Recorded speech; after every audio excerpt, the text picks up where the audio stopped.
Lexus took the Goodwood Festival of Speed as an opportunity to publicly parade a heavily camouflaged prototype that appears to be the spiritual successor to the LFA. Many sources and onlookers are already calling it the potential LFR. The reveal was intentionally low-key. The car didn't attack Lord March's Hill at full tilt but rather performed a parade lap, accompanied by its GT3 race car twin. Even at a restrained pace, the appearance conveys that Lexus isn't simply reshaping nostalgia, it's building a modern high-performance flagship that marries road-going drama with motorsport legitimacy. The lineage is clear. Toyota's GR GT3 concept from a few years back hinted at a two-track strategy, a street-legal halo car and a homologated GT3 racer aimed at professional competition. Over the months, spy shots and testing footage have shown both road and race versions evolving in parallel. The Goodwood appearance is the first official outing that cements both halves of that plan in the public eye.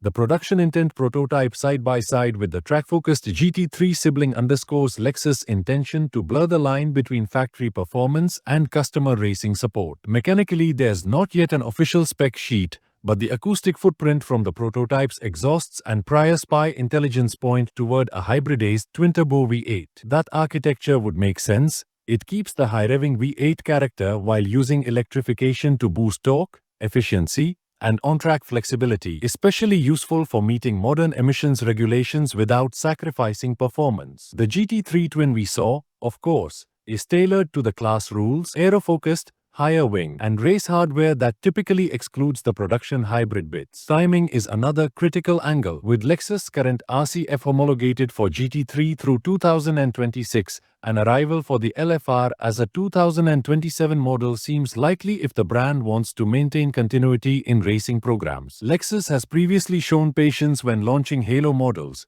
timing product introductions to mesh with racing calendars and marketing windows, and this gradual, test-heavy rollout fits that mold. Design clues seen under camouflage match what enthusiasts expect from a modern Lexus Halo: dramatic rear aero. Think big duckbill appendage, sculpted proportions, and a presence that keeps a foot in the LFA's legacy while signaling a contemporary reinterpretation. The juxtaposition of the road prototype and GT3 car at Goodwood hinted at how Lexus wants this car to be perceived as an engineering statement that's equally at home in a concours paddock and on a podium. The Goodwood outing gave us sound, silhouette, and assurance that Lexus is building more than a showpiece. The marque is lining up a halo car and a race program, a tactic that may pay dividends in brand cachet and customer racing aspirations. Enthusiasts should keep an eye on further testing and official announcements. If the whispers are right, Lexus could be preparing its most ambitious performance chapter in decades.